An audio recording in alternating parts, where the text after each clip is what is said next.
اگر چھوٹا آدمی جرم کرے تو اسے سزا دے دی جائے، اور بڑے لنک والا اور بڑے سورس والا اگر کوئی قتل بھی کرے تو اسے بچانے کے لیے ہزار ہتھ کنڈے اپنائے جائیں۔ یہ نظام عدل میرے مصطفیٰ کا نہیں۔ انگلی اٹھانے سے پہلے میرے آقا کی ذات کو پڑھو، حضور پاک صلی اللہ علیہ وسلم کے اخلاق کریمانہ کو پڑھو۔ یہ ریپسٹ کیا بتائیں گے میرے آقا کی عظمت کو؟ نبی پاک صلی اللہ تعالیٰ علیہ وسلم کا حال تو یہ ہے، فتح مکہ کے دن میرے آقا صلی اللہ تعالیٰ علیہ وسلم 10,000 صحابہ کا لشکر لے کر مکہ میں آ رہے تھے، 10,000 صحابہ تھے، لیکن اسی دن خانہ کعبہ جانے کے راستے میں ایک کتیا نے بچے دی تھی، ایک کتیا نے بچے دی تھی۔ جب حضور کا گزر ہوا، میرے آقا نے ایک صحابی کو وہاں کھڑا کر دیا کہ کہیں صحابہ انجانے میں کسی کتیا کے بچے پر پیر نہ رکھ دیں، کسی بچے پر پیر نہ رکھ دیں جب تک یہ پورا لشکر نہ گزرے۔ میرے آقا نے فرمایا تمہاری ذمہ داری ہے کہ اس کتیا کی حفاظت کے لیے کھڑے رہو۔ کہ میرا دین یہ ہے، میرے آقا کی ذات یہ ہے جو ایک جانور اور کتیا کے بچوں کی حفاظت کی بھی فکر کرتے ہیں۔ یہاں درندے جو بلاತ್کار کرتے ہیں وہ میرے آقا کی ذات پر انگلی اٹھاتے ہیں، تمہیں اندازہ بھی نہیں ہے۔ میں آپ کو بتاؤں، حضور پاک صلی اللہ تعالیٰ علیہ وسلم مدینہ طیبہ میں تشریف فرما ہے۔ آج تو برسوں ہو گئے، رعایا اپنی بپتا کس کو سنائے گی؟ اخلاق پر بات آئی ہے، میں عرض کروں گا آج میرے نبی کی عظمت سن کے جاؤ، اور جو لوگ خاص مجھے آج سننے آئے ہیں ان سے میں کہتا ہوں آپ نوٹ کرو اس بات کو، میں دلی کی سرزمین پر کیا گفتگو کر رہا ہوں۔ نبی پاک صلی اللہ تعالیٰ علیہ وسلم مدینہ طیبہ میں ہیں، صحابہ کے ساتھ تھے۔ ایک پاگل عورت حضور پاک صلی اللہ علیہ وسلم کے راستے میں آنے لگی، صحابہ روکنے لگے، یہ آئے گی تو بڑبڑ کرنے لگ جائے گی، اس کی زبان بہت چلتی ہے، لوگ اس سے راستہ کاٹ لیتے تھے۔ ظاہر سی بات ہے پاگل لوگوں سے کون بات کرے گا؟ نبی پاک صلی اللہ تعالیٰ علیہ وسلم کے پاس وہ خاتون آنے لگی، میرے آقا نے فرمایا چھوڑ دو اس کو، راستہ آنے دو، اس سے بات کیا جائے۔ صحابہ نے کہا یا رسول اللہ صلی اللہ علیہ وسلم اس کا دماغی توازن ٹھیک نہیں، مانسک سنتولن بگڑا ہوا جس کو کہتے ہیں، لیکن میرے آقا نے فرمایا اسے راستہ چھوڑ دو، مجھے پتا ہے پورے مدینے میں اس کی کوئی بات نہیں سنتا، اگر میں بھی نہ سنوں تو وہ کس کے پاس جائے، میں بھی نہ سنوں تو وہ کس کے پاس جائے۔ مصطفیٰ کریم صلی اللہ تعالیٰ علیہ وسلم اپنا قافلہ روک کر اس خاتون کی بات سننے لگے، اور ایسے سنتے رہے جیسے کسی دانشمند کی بات سن رہے ہوں، کسی بڑے آدمی کی بات جیسے توجہ سے سنی جاتی ہے۔ اس خاتون کی بات میرے آقا سنتے رہے، وہ بار بار ایک بات کو دہراتی رہی، نبی پاک صلی اللہ تعالیٰ علیہ وسلم اس کو غور سے سنتے رہے، یہ احساس ہونے نہیں دیا کہ تجھے ہم پاگل سمجھ رہے ہیں۔ میرے عزیزوں، یہ اخلاق کریمانہ ڈھونڈ کر کے لاؤ دنیا کے اس نظام میں۔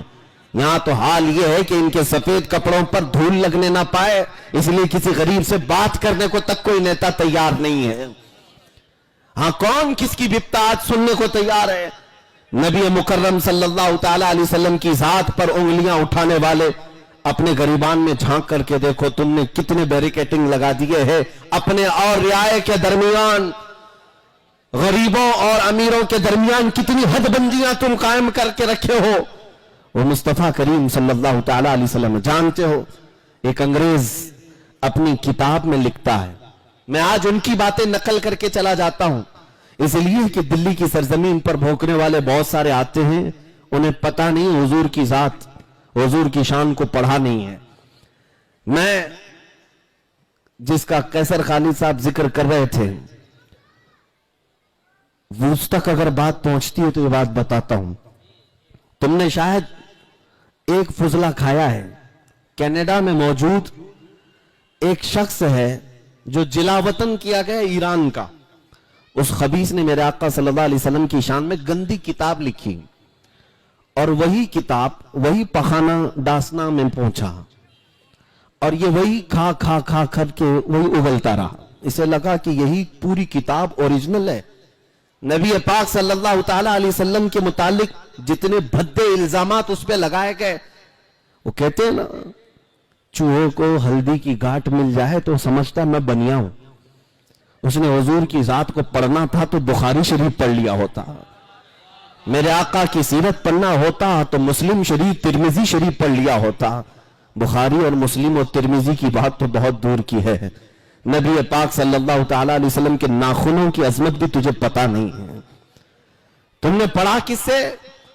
کینیڈین گستاخان رسول نے جو بھدی کتابیں لکھی وہی تمہارے پاس آئی اور اسی کو بیس بنا کر کے کہنے لگ گئے، حضور کی ذات پر کیچڑ اچھالنے لگ گئے اور کہنے لگے کہ میں محمد کی حقیقت بتاؤں گا۔ نعوذ باللہ، ظالموں، تم نے دشمنوں کی کتاب پڑھ کر کے میرے آقا کو پرکھنے کی کوشش کی، آؤ میں تمہیں انہی کی کیٹیگری سے بتاتا ہوں، انہی کی کیٹیگری سے۔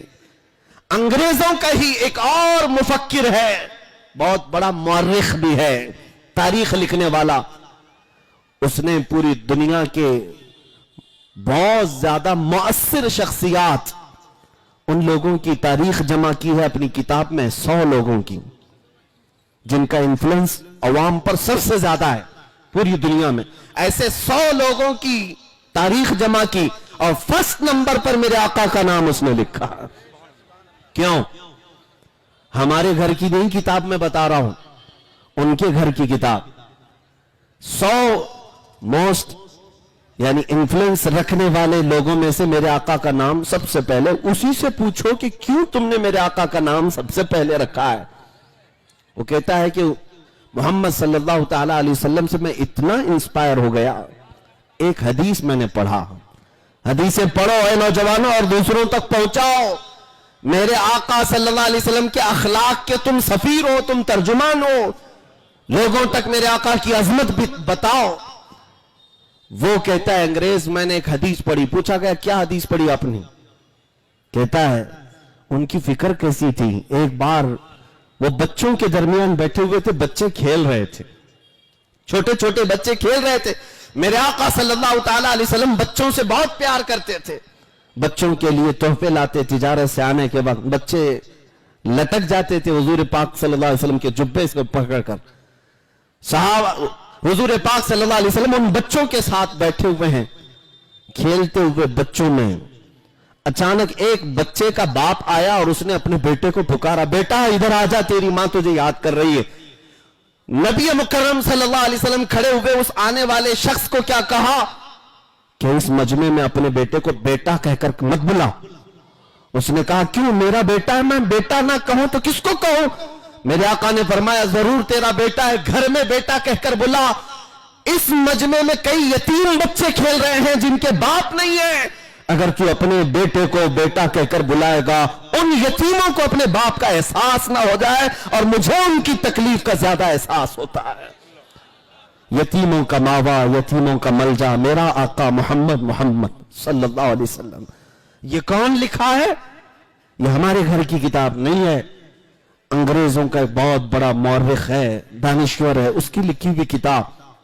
انٹرنیٹ پر سرچ کرو اے نوجوانوں، اور ان پاکھنڈیوں کو بتاؤ کہ یہ اسی جماعت سے آئے ہیں جن کے فضلے تم کھا کھا کر کے یہاں ہندوستان میں گند پھیلا رہے ہو، یہ انہی کی جماعت کے انگریز لوگ ہیں جنہوں نے میرے آقا کی ذات پر ریسرچ کیا، ٹھیک کر کے دنیا کو بتایا، ان کے جیسا عظیم کوئی انسان نہیں ہے۔ میرے آقا صلی اللہ تعالی علیہ وسلم کے متعلق ایک اور بات میں بتا دوں، حضور اکرم صلی اللہ تعالی علیہ وسلم کے اخلاق کریمانہ پر آج مجھے حیرت ہوتی ہے نوجوانوں پر۔ اے میرے عزیز بچوں، نوجوانوں، تم اخلاق و کردار کو سیکھنے کے لیے آج کئی کورسز کر رہے ہو، پرسنالٹی ڈیولپمنٹ کورسز چلائے جاتے ہیں بڑے بڑے شہروں میں۔ ہم سے کئی نوجوانوں نے کہا کہ ہم یہ کورس کر رہے ہیں، ہم نے پوچھا یہ کورس میں ہوتا کیا ہے؟ کہا اس میں لوگوں سے ملنا سکھایا جاتا ہے، بیٹھنا سکھایا جاتا ہے، بات کرنے کا انداز سکھایا جاتا ہے، کھانا کھانے کا طریقہ سکھایا جاتا ہے کہ بڑے لوگوں میں، رچ لوگوں میں کیسے تم لوگ بیہیو کرو گے، یہ پرسنالٹی ڈیولپمنٹ سے تعلق رکھنے والے چیزیں سکھائی جاتی ہیں۔ مجھے حیرت ہوئی اپنے بچوں پر، تم ان لوگوں سے اخلاق سیکھنے جا رہے ہو جن کو پیشاب کرنے کا طریقہ معلوم نہیں۔ اخلاق میں سب سے اعلیٰ اگر کوئی اس دنیا میں امام ہے وہ محمد رسول اللہ کی ذات ہے۔ نبی پاک صلی اللہ علیہ وسلم نے خود ارشاد فرمایا، بعثت لأتمم مکارم الاخلاق، میں بھیجا ہی گیا ہوں اس لیے کہ سب سے اعلیٰ اخلاق تمہارے سامنے پیش کروں۔